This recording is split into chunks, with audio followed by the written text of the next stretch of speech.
guys. So, ulit dada. So, what's up guys? We are here at Taste That Matters. Nasa ano kami? 30 Nasa degree cafe talaga. 30-degree cafe talaga yung location. Oo. Dahil tumatama na yung kape, well, naisip nila, naggawa kami ng makabuluhang content. Kasi bago yung video ito, merong mga hindi makabuluhan. Ayan, hello. Kung muna kayo, okay. Kunyari close time. Ayan. Nandito tayo ngayon sa 30-degree cafe. Sa pang, na kanina galing kami na lang bakit. Dahil itong dalawa na to, sabi nila sa akin lang, sorry nanay kung mapapanood mo na dapat ubos na yung mga kape na to. Kung usapan magkakape, hindi mo sila mag-road trip pala. Dinala kami ni Ethel sa kabukiran. May 3-in-1 sa bahay talaga. Nay, sorry. Sorry kayo. Nandito kami para pagchismisan. Yung ex ni Betty. Ay, yung ex, si Ethel. Shoutout sa mga ex natin na sila. Uy, ano 32 yun? Ganda ligawin. Shoutout sa mga kamag-anak ko dyan sa Gulag Talavera. Shoutout po sa mama ko dyan sa Saudi. Ma, nandito na ako sa ano. Bet 2 ikaw. years yun. Ay, ma. Ay, ma. So, para saan itong ginagawa natin? Para ang labas ko ng mga pait sa buhay. Ano pag-usapan kasi namin kanina? Yung about sa mapakit na katotohanan. Mabuti na tauhan na siya. Una, makukuha ng mga trip. Dapat kayo. Bulahin mo na yun. Bawal ilabas yung video na ito. So, magtatanungan daw kami. Basahan ng tanong. Questions about life. So, what is life? Sabi ng nurse, huh? What is life? Di, ano na lang, as a student and also, syempre may goal ka makagraduate. After graduate, what do you plan to do? What do you intend to do with Thank your you life? for that wonderful question. Ay, ano po, siguro, mag-board exam po ako, pero patagot. Akala ko mag-boyfriend sasabihin niya. Hindi pa po ako mag-boyfriend kasi ayoko pa po. Hmm. NBSB kasi. And then, Yes. after mag-board, Mag-asawa. mag-asawa na siya. Tatrabaho po. Ah. Pangarap ko na makapunta ng Canada. O go Betty, you ask your nanay. Ano sa masarap ko kay nanay? Bakit isa na lang yung, ay dalawa. Na ano, realization po, siguro po nung pagka, Grabe realization, ano ba yun? Palaman ba yun? mga ano po, parang realization niyo po nung nabuntis po kayo. Okay, Ray. Kaya rin po sa akin, Kay kilala Lele. po. Alam niyo yung na-realize ko doon kasi although kinaya ko naman siya, naitaguyod ko naman yung mga anak ko. Kaya lang, ang hirap talaga ng hindi ka ready. Yung magkakapamilya ka ng hindi ka ready, yung magkakaanak ka ng hindi ka ready, tapos yung magiging partner mo is hindi rin ready. Kasi ikaw yung magsasuffer. Kaya sa mga kabataan dyan, ano ulam? Ay, talis, hindi. Kasi noon, nung college ako, naano ko sa lolo ko, na pag-uwi ka ng late, galit siya. So, naiinis ako bakit overprotective sila, anak ka ng pastor, niya. So, ngayon ko lang na-realize na sana pala nakinig ako, na hindi ako nagsasama sa mga barkada ko na gano'n. Though, hindi ko naman pisisihan yung mga anak ko. Sabi nga nila ay blessing yan, pero meron paling lesson yan. May mga kapalit yan lahat ng ginagawa nating action sa buhay. Yun ang na-realize ko na sa mga kabataan dyan, sulitin niyo muna yung pagiging kabataan nyo. Huwag muna kayo mag-asawa kasi napakahirap mag-asawa. Yun lang, sobrang hirap talaga. Lalo na kung hindi ka pa ready, physically, emotionally, financially, lahat na ng li. So kailangan makinig tayo sa mga magulang natin kahit minsan talaga basta yun, makinig kayo. Mahirap talaga, ang hirap guys talaga. Yun lang na-realize ko, kailangan ready ka. Tanong ko kay Ethel. Hindi ka mag-aasawa, di ba? Hindi. Ang tanong ko kay Ethel, kasi bilang siya yung halos, siya na yung tumatay yung nanay sa mga kapatid niya, was there a time na naisip mo na sumama na lang talaga sa isang lalaki tapos iwan mo na yung mga kapatid mo? Bahala na sila kasi kaya mo naman buhay sarili mo. Nag-academic ka, nag-ano ka, pero minsan naisip mo ba na, iwan ko na nga lahat to, ako na lang mag-isa, magbuhay na lang ako, doon ako sa far away kasi pala sila, titigas sa ulo nila. May time ba na ganun? Yes, may mic pala siya. So, ano po dun, sa part po na yun, ano kasi ako parang family-oriented talaga. Ano po, hindi ko naisip yan. Siguro dahil wala rin namang ambag yan. Yun naman po yung perspective ko. Hindi naman masa isip ko na naiwan yung mga kapatid ko. Kasi sabi nga po, family first talaga. Kaya nga po ako naghihirap. Kumakayod. Para matulungan ko yung mga kapatid ko, syempre. Kunyari ngayon, nakakilala ka ng isang mayaman, hindi naman mayaman pero financially stable na lalaki. Tapos sabi niya, halika na, sumama ka na sa akin, bukas na tayo yun. Pero hindi ka na niya na mag-help pa sa mga kapatid mo. Ano magiging decision? Siguro po for me po, hindi pa din. Syempre, kahit na i-provide mo sa akin lahat, kaya ko rin naman mag-provide para sa sarili ko. Hindi ko po tinitignan Hindi ko naman sip-sip. isang tao na dahil lang sa ganon, since kaya ko din naman din pong kumita ng ganon sa sariling paraan. Sa tulong ni Lord, syempre. Kaya po, hindi napasa isip ko na iwan ko yung mga kapatid ko, yung Ikaw na mabuting kapatid. Ako na masama. Ano yun, kuya? Isa lang naman po yung tanong ko. Ano yung, ano po yung isang bagay na nag-shape sa'yo sa buhay mo entirely? At bakit? ka na-shape na bagay na yun? Well, thank you for that question. So, I've been meaning to answer that question na. Kaya lang wala nagtatanong. So, to answer the question, what shaped me in general sa buhay ko was parang I felt like I had the responsibility to be the responsible son or the responsible child for my parents. Kasi nga, I'm not saying that my sister was irresponsible, pero she had made mistakes and no one is blaming her for those mistakes. Yes. But since yun na nga, she's been there, things happened na. And I felt like I had this parang responsibility na I need to be the good one, the good son. Hindi, nagkaroon lang talaga ng ganun. Sinabi ko dito kay Pastor, nung tinanong niya na, syempre, bilang anak ng pastor, meron syempre kayong mga ganyan-ganyan. So, I told kay Pastor na, parang, since kami po ay anak ng pastor, we have to be a certain person. We have to be a good example for everyone. To the point na we are, parang kinikil namin yung sarili namin na we're not allowed to feel or to say anything that can reflect our parents and the religion that we have. Parang, I have to be good always, ganyan. So, yung ganun, nadala ko siya hanggang sa school, hanggang sa work na kailangan matino ako. Pero, as time passes by, nagkaroon ng parang, masusuppress ko yung saya ko, hindi ko ma-enjoy yung buhay ko. Even though, meron akong mga means to enjoy, hindi ko siya magawang ma-enjoy fully kasi nga, I have this, yun nga, parang, deserve ko ba yung ganito? Baka mamaya pagka in-enjoy ko to, mag-iba yung tingin nila sa akin, ganyan. Pero as time passes by, I get to enjoy na din yung mga bagay, yung buhay. When I learned na, yun yung sinabi nung camp din na, you don't have to be perfect. You just have to be good sa paningin ni Lord. You can still enjoy. And that is, though naisip ko na yun, hindi ko naman sinabi mas magaling ako kay Lord. Pero naisip ko na yun, kaya ayoko siyang i-acknowledge kasi syempre, bilang anak ka ng pastor, you have to be the supportive one. Kailangan ganito ka, kailangan ganito ka. And natuwa naman din ako kasi syempre si Pastor Rosel, yun nga pastor na yun, meron siyang anak din na pastor. So naramdaman niya yung malalaglag yung iPhone. Tapos kinabahan si pastor. Tapos kinabahan ako. Ano nga yung tanong? And parang yun nga, what shaped me was yung parang yun nga, I need to be responsible. I need to be good. Not just for me, but also for the whole family. Kasi syempre, yun nga. Hindi ko naman sinasabi yung Parang pariwara. question po sa inyo dalawa ni nanay. Ano? Bilang anak po ng pastor, minsan ba na-question yung sarili niya na sana hindi na lang kayo anak ng pastor, ganon. Ano na ako? Go ahead. Ano pa masabi sa mga tao? Hindi nga, gaya nung sabi ko kanina. Di ba, nagkaroon ako ng identity crisis na tao ba ako o robot? Parang ganun yung dumating na kina-question mo na yung, ay, teka lang. Parang hindi yata fair na sila pwedeng ganito, sila pwedeng ganito, sila pwedeng pumunta sa ganito, sila pwedeng lang gawin yung ganito. Kami hindi. Pero it turned out, pwede naman pala namin gawin. Kaya lang, we should be still mindful din sa mga magiging actions namin. Kasi syempre, hindi lang naman yung pangalan ng parents namin bilang pastor yung dala-dala namin. Syempre, as Christians na din, dala-dala na namin yung pangalan ni Jesus Christ wherever we go. Wherever we go, whatever we do, nagiging reflection yun. Not just, hindi lang ng pagiging anak ng pastor, kundi pati sa faith natin. So, ako, personally, yun. Was there ever a time daw na kinwestiyon mo na bakit ba ako naging anak ng pastor? Sa totoo lang. Nakakainis kasi. Hindi. Kalma mo. Motivational to, motivational. Hindi. Di ba kasi, ito na, buwisit ako dun sa culture na yung anak ko nakaharang sa camera. Hindi, naiinis ako dun sa, naiinis ako dun sa gano'n na sinasabi nila, anak ka pa naman ng pastor, pamangking ka na pa naman ng pastor. Although, sabi nga, di ba, pag follower ka ni Christ, kailangan, not exactly like Him, but Christ-like. So, hindi lang naman to about anak ka ng pastor, anak ka ng Diyos. Bigyan mo kahihiyan mo, yung sarili mo, yung nanay mong pastor, at yung Diyos mong pinaglilingkuran. Pero ang minsan nakakainis kasi na parang ginagawa na kaming santo. Gaya ako, bawal ka, di ba? Bawal kang uminom, bawal kang magsigarilyo, bawal kang pumarty, bawal kang magdamit ng revealing, bawal kang magpalit-palit ng boyfriend, which is pangit naman talaga. So mainam din na sinasabi kami ng mga, may advantages and disadvantages lang na hindi expect nila masyado na perfect kami dapat, which is wala namang perfect.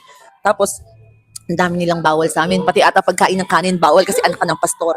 Di ba? So ako, nung lumaki ako, grade 3, si tita is nag-church na, naging pastor si tita. So, doon nag-start yung, naiba na yung sinasabi nila.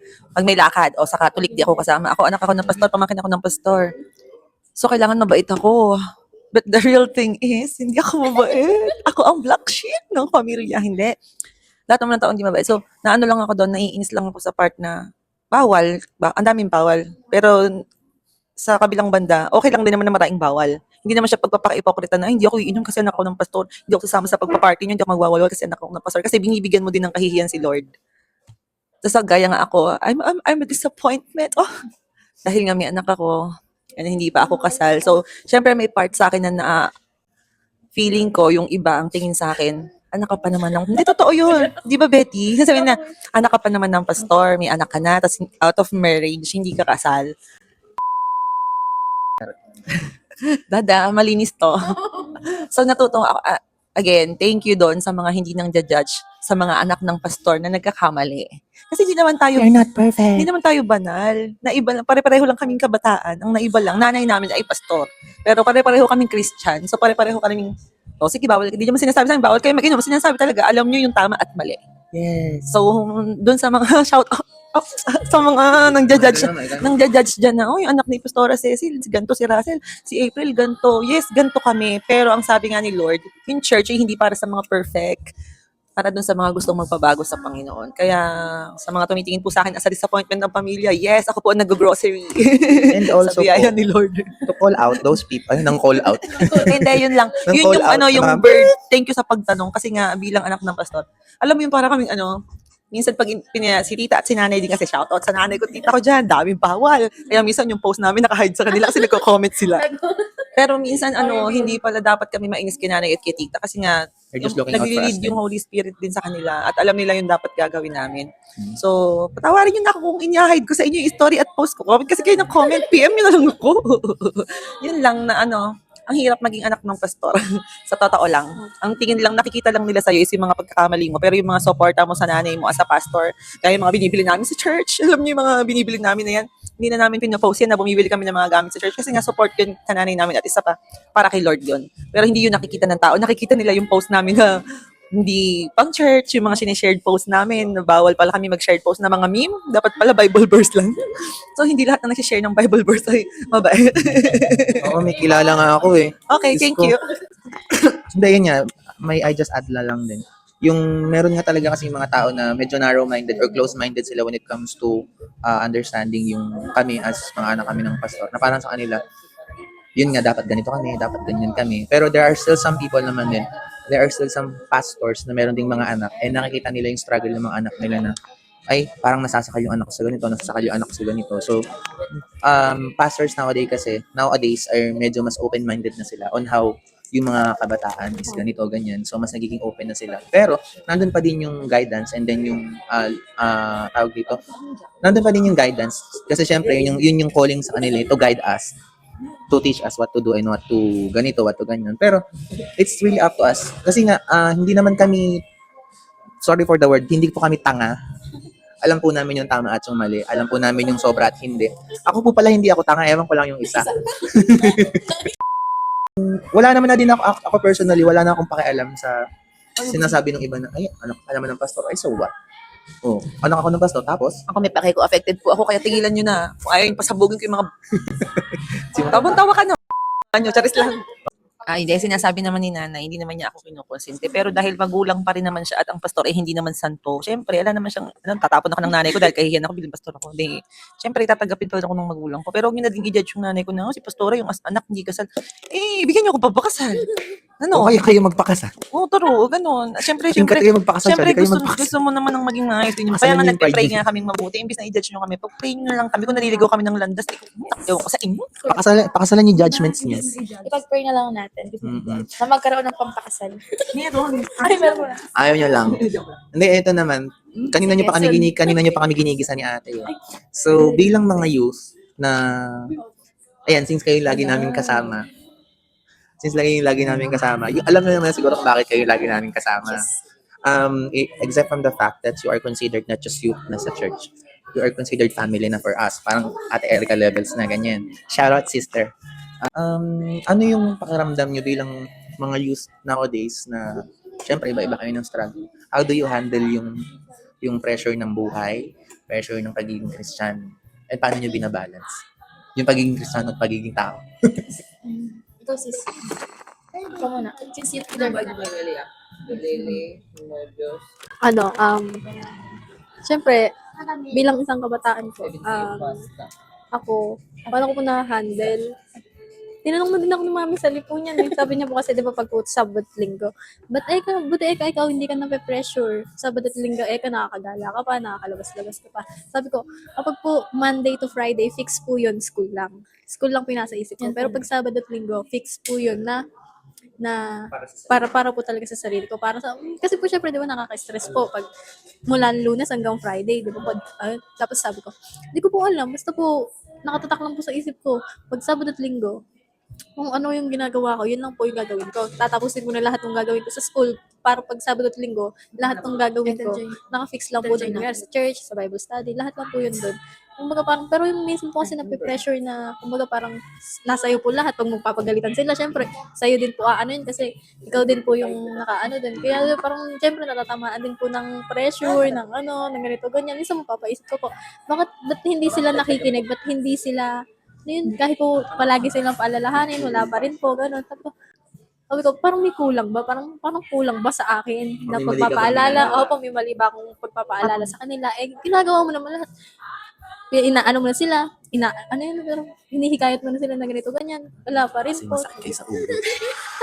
Sabi ko, paano pa ako yun? Sabi ko, pero po kailan ba yun? Realization na ay, kaya pala ko tinayo dito kasi para din mapakita sa kanila na hindi, tawag doon, na hindi din ako yung, parang nagkukulang din ako, pero pinapaalala sa akin na dapat sa kanila din, kung may pagkukulang sila, dapat kailangan din po nila kami. Opo. Sa akin naman po. Hindi po, kasi ang dami ko pong Ang dami ko pong karga eh. Laki-laki ko na nga po, lalaki ko na. Sa totoo lang po, medyo hindi balance yung pag-handle ko. Kasi hindi ko din alam. Na minsan nadadaya ako. Yung yung tipong parang bigat na ako. Parang hindi ko siya kayang parang ipanalo ganun. Sa ganang sarili ko. minsan kasi nawawala si Lord sa akin, ganun. Pero ayun po. Sakit sa ulo rin po yung pamilya ko. Ewan ko rin po. Pero naman. Pray lang po. True. Ay, Pray lang para ma-overcome lahat. Kahit mahirap. Si Kuya kasi. Katanong-tanong, papayak si Betty. Nahihirapan po akong Hindi, di ba pero minsan na din ako sa mga kasama natin sa youth. Kasi syempre, naglabas na po ng saloobin sa atin. hindi. Syempre, bilang kahit ako sa'yo, kahit na assistant youth leader, mga assistant mo ako, ganun as youth leader. Nakikita ko yung effort mo na hindi nakikita ng iba. Kaya minsan kahit gusto kong magsalita, parang wala sa kanila yan kasi, syempre, kabataan ka lang din naman, sino ka? Parang feeling ko Magkakaidaran, ganun. mas magkakaidaran lang din kami. Kaya may mga kaya minsan naiinis na namin na pananahimik ka lang ako. Parang kahit gusto mo mangotong. Ako, pag asar na ako, nanahimik na lang ako. Kaya yun nga, naiinis nga kasi ako minsan sa mga kasama namin mga youth na hindi nakikita yung effort ni Betty as a youth leader. Kahit Guys, kuya, kung nanahimik lang napanood kami, nyo to kaya guys. lagi ako nasa side ni Betty. Kahit ano gawin nila. Ang lang. Kahit Oo. mo yan si Betty. Ang nangyayari kasi ganito, pagka na-stress na si Betty, tsaka lang siya magsasabi. Masyado kasi mabait to. Hindi na nga lang kumikita pagka inaano siya. Siya na lang yung mawawala ng kibo. Oo, nagpapa-api siya. Kaya mo, sa mga youth namin sa church, sobrang love kayo ni Betty. Yeah. Ako hindi ko na kayo love. Nasaan yung loyalty card kanina? Oo, pag gano'n na. Wala na dumating. plano kami ni Betty. Shoutout 360. 30 lang talaga. Sabi lang yun na. 30 lang pala. 30-degree cafe ang lamig ng AC nyo. Paano niyo binabalance? Hindi nga po yung Paano niyo binabalance yung life as a student or employee tapos as a Christian? Yun kuya. Iyak na lang sa gabi. Prayers po. Iyak na lang sa gabi. Lord, tulungan niyo na lang kami. So, kaya ko tinanong kasi Student ako, employee din ako. So, ako kasi ang ginagawa ko, Time management po. nagre-relapse na lang ako. Oo, pagkagaling ko na school, kakain, tutulala ako, tas mga 30 minutes, tas tutulog ako, kunyari, gigising ako mga 1 or 2, tingin ako sa kisame, kina-question ko yung buhay ko, ganyan. Kasi iniisip ko, sapat na ba yung maging alipin ako ng salapi at saka ng eskwelahan, ganyan. Pero kinabukasan, ayun, nakasmile ako ulit. Saka po Kasi nga- magiging worth it lahat. Yes. In the end, tapos na. At the end of the day, gabi na. Ganun. So, it's just a matter of finding balance talaga kasi with everything. Na kapag ka nawala ka dun sa equilibrium ng peace mo, wala na, sisira ka na. You just have to find the balance between everything that you're doing. Being being a student, being an employee, being a Christian, being a person. Kasi kailangan yun kasi nagiging tao ka pa din. What do I mean pagiging tao? Ibig sabihin, you still have time to enjoy yourself. Kasi we only have one life. You only live once. Kasi pag nabuhay ka ulit, hindi ka na tao. Zombie na ikaw. Kasi sabi nga po, di ba, pag kada kunya sa trabaho, sa pag-aaral, sa school, may mga iba't iba ka pong makakasalamuha. Mm-mm. Siyempre, kailangan mo din balance po yung pakikisama sa ibang tao. Kasi magkakaiba po kayo ng paniniwala. Mm-mm. Kunyari, sa Christian, siyempre kayo, magkakamukha po kayo paniniwala. E pagdating sa school, saka sa Iba. trabaho, iba po sila, iba po yung paniniwala nila, iba po yung ano. So, Kaya yun lang. you must learn to adjust and to balance. Nandun ka pa rin syempre na, ay, Dahil Christian, accept na tayo ng tita mo, na na mama ko noon. Sa akin naman po, sa work ko, hindi naman ako nag-a-adjust since, struggle. since rin po kami, pare-pares po kami na ganun, merong religious type ganun. May Christian, may Catholic na marunong mag-respect ng religion ng iba. Kaya, ayun. Kasi answered prayer po yun. Iba talaga pag answered prayer yun. Mahirap maghanap ng work nowadays. So, Lalo na kuya, mahirap humanap ng ganito yung free ka nung Sunday, ng Saturday Saturday and and Sunday. Sunday. Kasi gusto nila lagi may pasok. Ako nga, somehow envy yung mga nakakapagpahinga pa. So, I really value yung Sunday kasi ito lang talaga yung rest ko. Kaya kapag ka nakaka-stress sa bahay, gusto mo na lumayas talaga after ng church. Kasi, alam mo yun na nga lang yung rest mo. Nagiging battlefield pa yung bahay. So, much better na lang to leave. So, yun, yung babaeng maraming ambag kanina, giniginaw na siya. Kasabong pa yan mamaya. Ayun na mag-talk Ayaw na niya mag-talk. So, mag-outro na ba tayo? Giniginaw na siya kasi. So, any last words? Adios. Last words from us. Sana naririnig niyo yung tunog ng machine. Ano si Betty niyan? Ha? Sabi. Tapos, Carla, stop mo.